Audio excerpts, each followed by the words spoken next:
Olá! Muitas pessoas chegam aqui no consultório falando que tem compulsão alimentar. Mas será mesmo que essas pessoas têm um diagnóstico de compulsão alimentar ou será que elas têm um comer transtornado ou exagerado?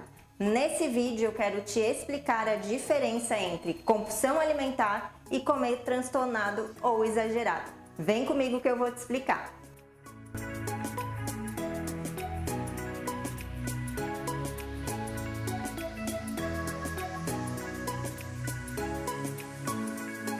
Primeiro, existe um manual diagnóstico que chama DSM-5 e nele vai ter os critérios para diagnóstico de transtornos mentais. E a compulsão alimentar está classificada como um transtorno mental. Sendo assim, quando você fala que tem compulsão alimentar, você deveria ter sido diagnosticado por um profissional que tenha capacidade de diagnosticar esse tipo de transtorno mental. E esse profissional iria fazer o diagnóstico através dos critérios que estão dentro do DSM-5. E quais são esses critérios? O primeiro é comer por um tempo limitado de tempo, ou seja, em 2 horas a pessoa consumiu uma quantidade de alimentos infinitamente maior do que uma outra pessoa sob as mesmas circunstâncias consumiria em um período similar de tempo. Essa pessoa também vai ter um sentimento de culpa e de falta de controle muito grande. Um sentimento de, ai meu Deus, eu não consigo parar de comer de jeito nenhum por mais que eu queira, e uma culpa muito grande. Comer muito mais rapidamente do que a maioria das pessoas, e aqui é muito rápido mesmo. Eu já tive casos de pessoas que me relataram que consumiram 100 docinhos em 10 minutos, então é realmente muito rápido. Comer até se sentir muito cheio, e não é assim, ai nossa, comi, tô muito cheio. Não, é realmente a pessoa, às vezes ela vomita, e ela continua comendo, então é realmente uma sensação de estufamento muito grande que ela precisa ter na hora que ela está tendo esse episódio. Comer grandes quantidades mesmo quando a gente não está com fome fisiológica, aquela que a barriga ronca.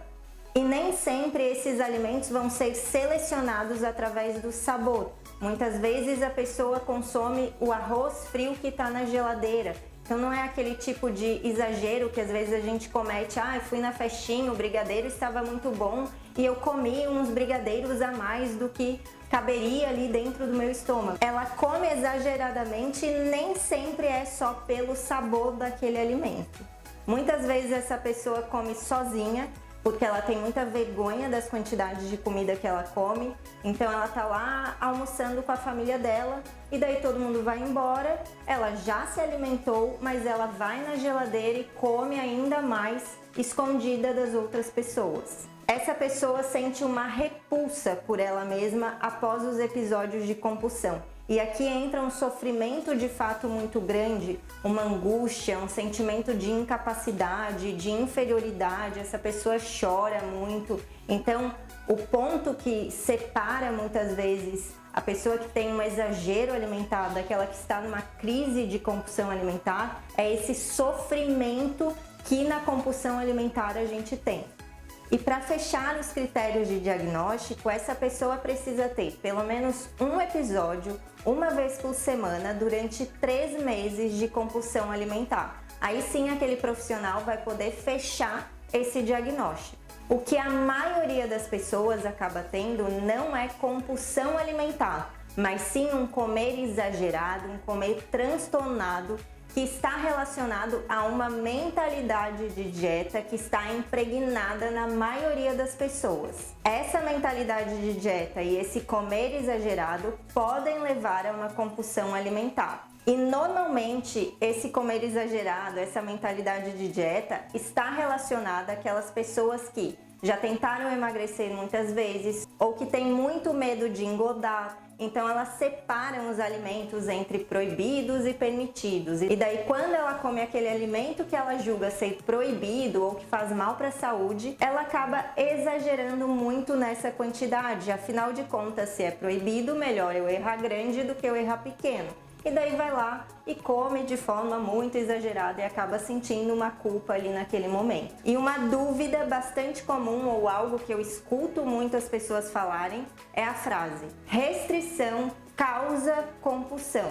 E não é bem por aí. Existem pessoas que vão fazer dietas restritivas e que para ela a vida vai seguir normalmente, ela vai fazer por um período e a partir daquilo ali ela não vai desenvolver nenhum transtorno alimentar, nenhum transtorno mental, nenhum comer exagerado. Mas a gente deve sim ficar atento com dietas restritivas, especialmente naquelas pessoas que têm uma predisposição, porque elas podem sim ser um gatilho para um comer exagerado e para se tornar uma compulsão alimentar. Dietas restritivas não causam compulsão, mas elas podem ser um gatilho. Então, sempre que você faz uma dieta restritiva, você deve fazer ela acompanhado de um profissional que trabalhe com comportamento alimentar, com doenças mentais, para que ele, no primeiro momento que ele possa identificar alguma coisa que está te levando a um comer exagerado e uma compulsão alimentar,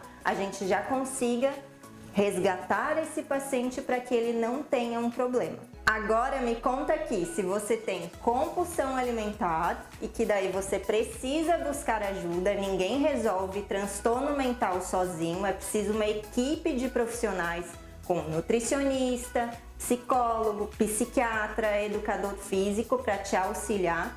Ou se você tem um comer exagerado e você também precisa buscar ajuda para que isso não se agrave ainda mais.